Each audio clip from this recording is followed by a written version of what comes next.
Hey guys, in today's video, I'm going to show you how to cancel your Thrive Market membership. So without any delay, let's jump into it. Unfortunately, there's no direct way to cancel your Thrive Market membership on your own. You will need to speak with one of their agents to submit a cancellation request. There are two ways to get in touch with them.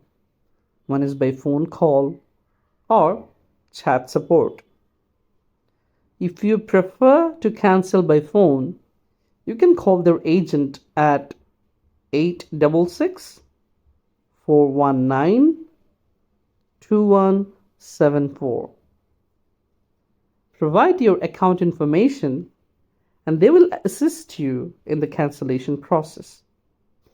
Alternatively, you can cancel via chat. Here's how.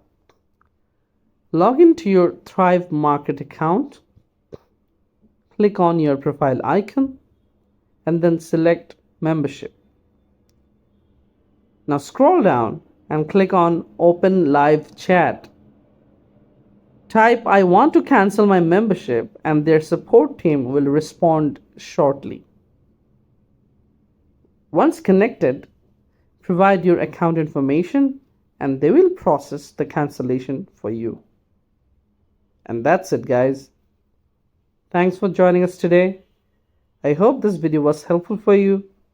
So don't forget to like this video and subscribe to our channel for such helpful tips.